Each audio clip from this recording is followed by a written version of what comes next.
हाँ, तो thermal physics में मैं आप लोगों को कैलोरीमेट्री पढ़ा चुका था और अब थर्मल एक्सपेंशन पढ़ाने वाला हूँ।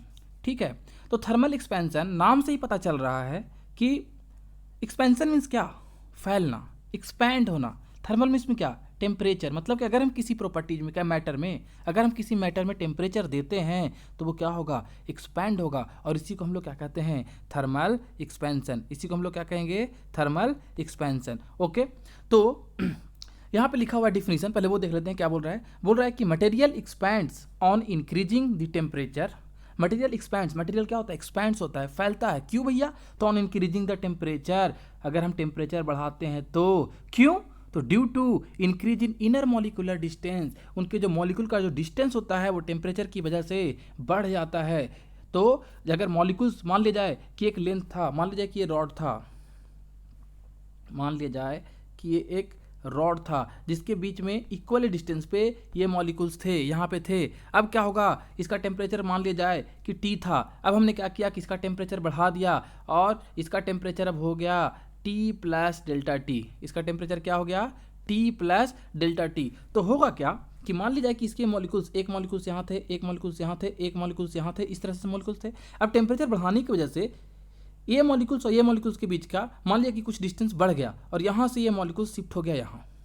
जितना डिस्टेंस यहाँ से यहाँ तक ये बढ़ा है उतना ही डिस्टेंस हर मॉलिक्यूल्स के बीच में बढ़ेगा, और इस यहाँ से फिर इतना ही डिस्टेंस पे दूसरा मॉलिक्यूल्स आ जाएगा, फिर उतना पे ही तीसरा मॉलिक्यूल्स आ जाएगा। इस तरह से ये तीनों मॉलिक्यूल्स बढ़ के एक नया रॉड का निर्माण करेगा और ये नया लेंथ हो जाएगा। तो इसी को कहा गया है कि material expands on increasing the temperature due to increase in inner molecular distance. क्यों भैया, कि पहले इतना इतना था, डिस्टेंस था, इक्वल था, अब कितना कितना डिस्टेंस हो गया, इतना इतना हो गया एक के बीच में। तो मॉलिक्यूल्स के बीच का डिस्टेंस बढ़ जाएगा तो उसका लेंथ भी बढ़ जाएगा, और कुछ है ही नहीं। इतना तो सिंपल है। अगला लाइन में क्या लिखा है कि effective distance between two molecules increases. अभी दिखाया था आपको डॉट डॉट बना के कि उसकी इफेक्टिव लेंथ बढ़ जाता है। जैसे पहले इसके मॉलिक्यूल सपोज यहाँ थे, इफेक्टिव डिस्टेंस कितने थे, इतना, हर के बीच में सेम डिस्टेंस है। अब इफेक्टिव डिस्टेंस इतना हो गया, सपोज करो इतना हो गया है, ठीक है, तो सब में इक्वल डिस्टेंस बढ़ जाएंगे। ठीक है, तो मान लिया जाए कि पहले इसका लेंथ जो था, पहले इसका लेंथ था L नोट, ठीक है, कितने पे, तो टेम्परेचर T पे, कितने पे, तो टेम्परेचर T पे। मान लिया जाए कि हमने टेम्परेचर बढ़ाया, टेम्परेचर बढ़ाने से इसका लेंथ बढ़ गया, कितना, L note plus delta L. इसका लेंथ हो गया L note plus delta L. इसका लेंथ कितना हो गया, L note plus delta L. Okay, तो एक चीज़ हमको पता चल गया कि जैसे जैसे हम टेम्परेचर बढ़ाएंगे, टेम्परेचर बढ़ाने से क्या होगा, उसका लेंथ बढ़ता है। मतलब कि delta L is directly proportional to delta T. अगर हम टेम्परेचर बढ़ाएंगे तो उसका लेंथ बढ़ेगा, साथ साथ उसके लेंथ पे भी तो डिपेंड करेगा। अगर हम टेम्परेचर बढ़ाएंगे, जितना बड़ा लेंथ होगा, जितना बड़ा लेंथ होगा उसके अकॉर्डिंग टेम्परेचर के साथ साथ तो बढ़ा ही, टेम्परेचर के साथ साथ तो लेंथ बढ़ा ही, लेकिन ओरिजिनल लेंथ पे भी डिपेंड करेगा। कैसे, अभी बताया था आपको कि मान ले जाए कि एक रॉड है इतना सा, एक रॉड कितना है, इतना सा, और दूसरा रॉड है मान लिया जाए इतना सा, इतना बड़ा है, दोनों का अलग अलग लेंथ है, एक इतना सा है, एक इतना सा है। मान लिया कि इसके बीच में 3 मॉलिक्यूल्स थे और इसके बीच में 6 मॉलिक्यूल्स थे। इसके बीच में कितने थे, 3 मॉलिक्यूल्स, और इस रॉड के बीच में कितने थे, 6 मॉलिक्यूल्स। अब टेम्परेचर बढ़ाएंगे तो क्या होगा, इंटर मॉलिकुलर डिस्टेंस बढ़ेगा। मान लिया जाए कि ये मॉलिक्यूल्स यहाँ से यहाँ हो गया, दूसरा मॉलिक्यूल्स के बीच का डिस्टेंस यहाँ हो गया, इतना हो गया, यानी कि लेट्स यहाँ पे x बढ़ा, यहाँ पे x बढ़ा, तो टोटल कितना बढ़ गया, 2x। टोटल कितना बढ़ा, 2x। सिमिलरली इसमें भी 6 मॉलिक्यूल्स थे, तो यहाँ पे 3 मॉलिक्यूल्स थे और यहाँ पे एक बढ़ गया होगा, x आ गया होगा, तो प्लस x एक और आ गया होगा, टोटल कितना बढ़ गया होगा, 3x। 3 मॉलिक्यूल्स थे, हर मॉलिक्यूल्स के बीच में x डिस्टेंस बढ़ गया, 3x हो गया। यहाँ पे कितने मॉलिक्यूल्स हैं, 6, तो 6 के बीच में x बढ़ेगा, x, इस तरह से 6 बार बढ़ेगा, तो टोटल कितना बढ़ जाएगा, 6x। तो इसका देखिए कितना लेंथ बढ़ा, 3x, इसका कितना लेंथ बढ़ा, 6x। तो क्या हुआ कि जितना ज़्यादा लेंथ रहेगा उसके अकॉर्डिंग टेम्परेचर बढ़ाने पे उसका लेंथ और बढ़ेगा। क्यों, क्योंकि हर मॉलिक्यूल्स x डिस्टेंस शिफ्ट हो जाएगा। तो इसके अंदर अगर 3 मॉलिक्यूल्स है, इसके अंदर अगर 3 मॉलिक्यूल्स है तो 3x डिस्टेंस शिफ्ट होगा, इसके अंदर 6 मॉलिक्यूल्स है तो 6x डिस्टेंस शिफ्ट होगा। इसका मतलब है कि delta L directly proportional to original length also. ठीक है, समझ में आ गया। ओके, अगर मैं दोनों का कंबाइंड इफेक्ट ले लूँ, अगर मैं दोनों का कंबाइंड इफेक्ट ले लूँ तो हम कह सकते हैं कि delta L is directly proportional to original length into delta T. ठीक है, अगर हमको प्रोपोर्शनलिटी हटाना है तो हमको इक्वल लगा के एक कांस्टेंट देना पड़ेगा, and that constant is alpha. That constant is alpha. ये डायरेक्टली प्रोपोर्शनल वाला सिंबल है, ये डायरेक्टली प्रोपोर्शनल वाला सिंबल है, ठीक है। और ये जो है ये है कांस्टेंट अल्फा, ये क्या है अल्फा, ये क्या है अल्फा, ठीक है। ओके, तो हमारे पास ये आ गया delta L is equal to L naught alpha delta T, यहां तक कोई दिक्कत नहीं। अब ये जो फॉर्म जो लिखा हुआ है L is equal to L naught 1 plus alpha delta T होता है, इसका हम लोग डेरिवेशन देखते हैं, ठीक है। ये जो लिखा हुआ है यहाँ पे, ये ऑलरेडी मैं समझा चुका हूँ कि पहले लेंथ इतना था, इसके बीच में इतना मॉलिक्यूल्स था, सबके बीच का डिस्टेंस इतना था, लेस टेम्परेचर बढ़ा दिए तो सबका डिस्टेंस जो पहले एक्स नोट था वो अब एक्स नोट प्लस एक्स हो गया, तो इतना डिस्टेंस बढ़ गया, मतलब कि इस लेंथ पे भी डिपेंड करता है टेम्परेचर बढ़ाने से, वो ये वाली बात है, ठीक है। देखते हैं, मान लिया जाए कि उसका भी हम इसका देखने वाले हैं डेरिवेशन। मान लीजिए कि एक रॉड था या कोई भी था, कोई मटेरियल था, कुछ भी था, उसका लेंथ एल था एट टेम्परेचर टी। अब जब हम टेम्परेचर बढ़ा दिए डी टी तो इसका टेम्परेचर हो गया टी प्लस डी टी और इसका लेंथ हो गया एल प्लस डी एल। कोई दिक्कत? हमको पता है कि जब टेम्परेचर बढ़ाते हैं तो उसका जो नया जो चेंज इन लेंथ आता है, जो डी एल आता है, वो एल अल्फा डेल्टा टी होता है कि नहीं होता है? अभी पीछे देखे थे हम लोग कि D L is equal to L naught alpha delta T. वहाँ पे एल नोट क्यों था? चूंकि इनिशियल लेंथ एल नोट लिखे थे। यहाँ पे एल क्यों है? चूंकि यहाँ पे हम इनिशियल लेंथ एल लिए हैं, ठीक है। Okay, so D L is equal to हो गया एल अल्फा डेल्टा टी। अगर हम एल को उठा के इस तरफ ले जाएं, लेफ्ट साइड में ले जाएं, तो डी एल बाई एल हो जाएगा। तो इधर क्या बचेगा? सिर्फ अल्फा डेल्टा टी। इसको इंटीग्रेट कर दिए, कहाँ से कहाँ तक? एल नोट से कहाँ से कहाँ तक?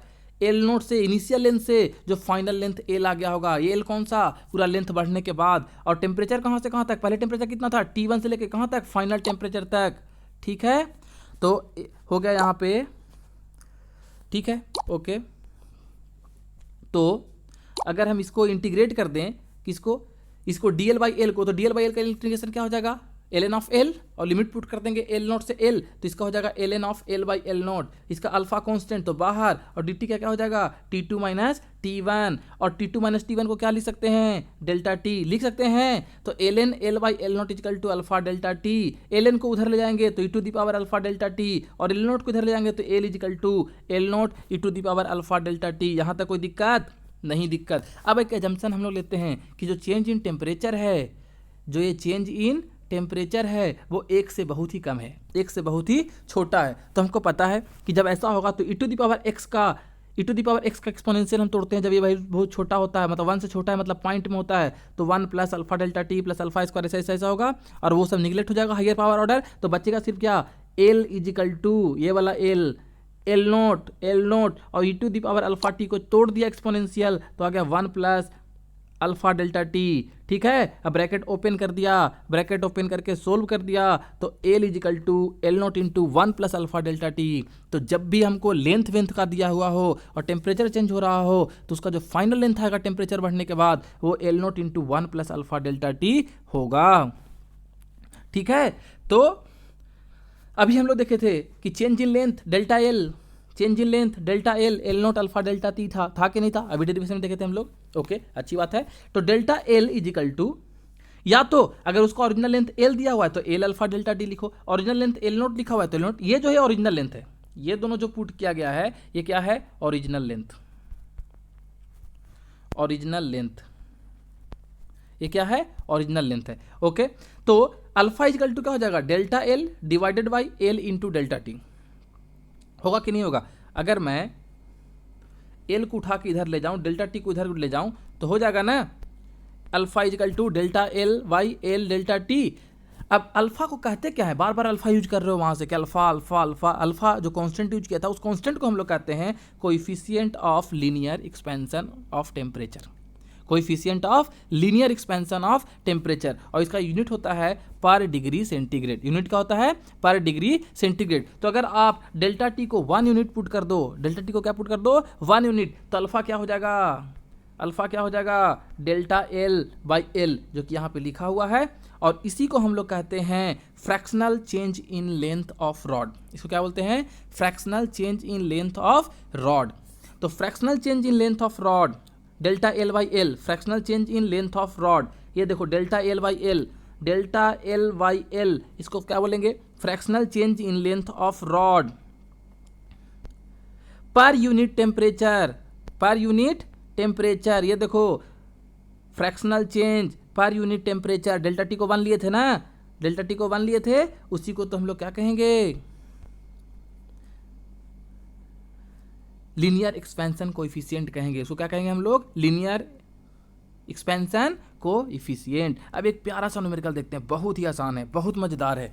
बोल रहा है कि एक आइसोसेलेस ट्रायंगल है, यहाँ पे एक आइसोसेलेस ट्रायंगल दिया हुआ जिसमें इसका लेंथ और इसका लेंथ सेम है। अगर ये L2 है तो ये भी क्या है, L2 है, और ये वाला लेंथ है L1, और यहाँ से यहाँ तक का जो हाइट है, ये वाला हाइट जो h दिया हुआ है, वो बोला है कि टाइम के साथ नहीं, टेम्परेचर के साथ नहीं, किसी के साथ भी h चेंज नहीं हो रहा है। अभी अगर ये हाइट 5 मीटर है तो कितना भी टेम्परेचर दे दो, 10 डिग्री, 15 डिग्री, 20 डिग्री, तब भी ये h ही रहेगा। ये वाला इफेक्ट नहीं होगा, ये चेंज नहीं होगा। हो सकता है कि ये वाला चेंज हो जाए, हो सकता है कि ये दोनों चेंज हो जाए, लेकिन ये h वाला चेंज नहीं होना है, ये हमेशा उतना ही रहेगा। ऐसा क्वेश्चन बोला है, देखो क्या बोला है, बोला है an isosceles triangle is formed with their rods as सोन।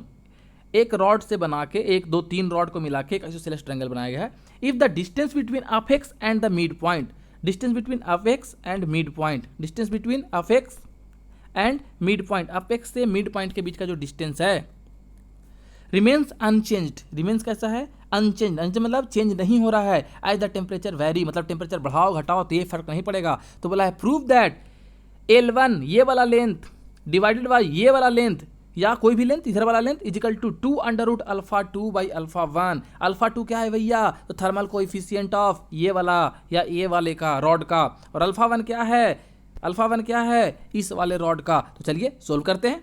सबसे पहले तो क्या बोला है कि ये चेंज नहीं होगा, सबसे पहले क्या बोला है, सबसे पहले क्या बोला है, सबसे पहले क्या बोला है कि ये चेंज नहीं होना चाहिए, तो सही है। पहले h निकाल लेते हैं। तो h कैसे निकालेंगे, तो देखिए, तो इस ट्रायंगल से हम कह सकते हैं कि ये वाला का स्क्वायर माइनस ये वाला का स्क्वायर इजिकल टू ये वाला का स्क्वायर, पाइथागोरस पर में लगा सकते हैं ना। तो L2 का स्क्वायर माइनस ये पूरा L1 था, तो यहाँ से यहाँ तक कितना हो जाएगा, L1/2 होगा कि नहीं होगा। तो वही लिखा हुआ है कि h square equal to L2 square minus L1/2 का होल स्क्वायर, ये h आ गया।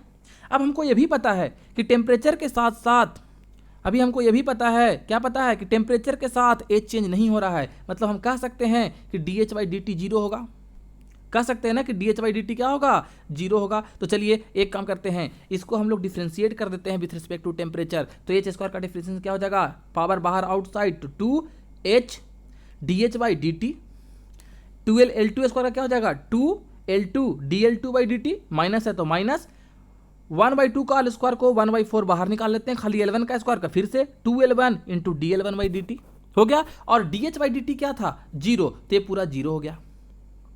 ठीक है, अब हम लोग कुछ नहीं किए हैं, इसको सोल्व कर दिया, माइनस को उधर ले गए हैं, तो सोल्व करने से हमारे पास ये एक रिलेशन आया, ये वाला एक रिलेशन आ गया, half L1 dL1/dt equal to 2L2 dL2/dt। कोई दिक्कत, अब हम ऑलरेडी हमको पता है कि चेंज इन लेंथ जो होता है dL1 वो क्या होता है, L1 अल्फा 1 डेल्टा टी होता है कि नहीं होता है। L2 क्या होता है, L2 alpha 2 delta T, already हम प्रूफ कर चुके हैं, ये सब चीज़ प्रूफ की है कि नहीं किए हैं। अब dL1/dL2 को लाकर उसमें पुट कर दीजिए, तो क्या हो जाएगा, half L1 this detail cancel out, तो हमारे पास जो बचेगा वो बचेगा L1 square by L2 square equal to 4 alpha 2 by alpha 1। इसको उधर ले जाओ, रूट लगा दो, तो 4 का 2 बाहर हो गया, अल्फा 2 बाई अल्फा 1, यही तो प्रूफ करना था। और इस तरह से हमारा ये डेरिवेशन कंप्लीट हो गया। तो थर्मल एक्सपेंशन कुछ भी नहीं है, जब भी टेम्परेचर बढ़ाना हो इस तरह से कि डेल्टा टी बहुत ही छोटा हो, तो जो चेंज इन लेंथ आता है वो क्या होता है, original length into alpha into delta T के बराबर।